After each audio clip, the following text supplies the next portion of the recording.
Day 2 তে আমরা সকাল সকাল স্নান করে পৌঁছে গেছিলাম কামাখ্যা মন্দিরে। ওখানে তো মা পুজোর লাইনে দাঁড়িয়েছিল আর আমি আর বাবা মিলে চারপাশটা একটু ঘুরে দেখছিলাম। কথাই আছে ভগবান বিষ্ণু যখন মা সতীর দেহ সুদর্শন চক্র দিয়ে বিচ্ছিন্ন করছিলেন তখন মায়ের যোনিদেশ পড়েছিল এখানে আর গড়ে উঠেছিল 51 সতীপীঠের মধ্যে এক সতীপীঠ। প্রায় 4 ঘন্টা দাঁড়ানোর পর আমরা পুজো দিতে পেরেছিলাম। তারপর আমরা মন্দিরের পাশেই ব্রেকফাস্ট করে বেরিয়ে পড়েছিলাম। কামাখ্যা মন্দির থেকে প্রায় 1.25 কিলোমিটার মতন উপরে উঠলে নীলগিরি পাহাড়ে ভুবনেশ্বরী মন্দির। 10 মহাবিদ্যার চতুর্থ মহাবিদ্যা হলেন মা ভুবনেশ্বরী।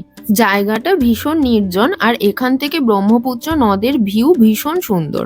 ব্রহ্মপুত্র নদের মাঝে ছোট্ট দ্বীপে উমানন্দ মন্দির, এখানে আমরা লঞ্চে করে গেছিলাম। কালিকা পুরাণ মতে মহাদেবের কঠোর তপস্যা ভঙ্গ করার জন্য কামদেবকে এখানেই ভস্ম করেছিলেন মহাদেব তার ত্রিনেত্র উন্মোচন করে। তারপর আমরা লাঞ্চ করে বিকেলবেলা গেছিলাম সানসেট ক্রুজে।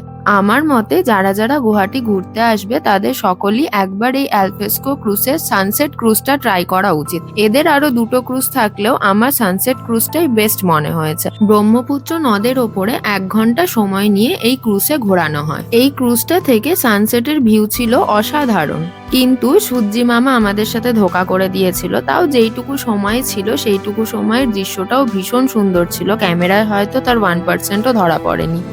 আমার মতে যারা এই অ্যালফ্রেস্কো ক্রুজটা ট্রাই করতে চাও তারা অবশ্যই আপার ডেকটা নিও। সানসেটের পরপরই নিচে এখানে খুব সুন্দর প্রোগ্রামও হচ্ছিল আর গোপুও খুব সুন্দর আমাদের সাথে ক্রুজে এনজয় করেছে। তারপর তো আমরা রুমে ফিরে ডিনার করে নিয়েছিলাম। আর ডে 3 তে আমরা কোথায় গেলাম সেটা জানতে চোখ রেখো নেক্সট ব্লগে। হরে কৃষ্ণা।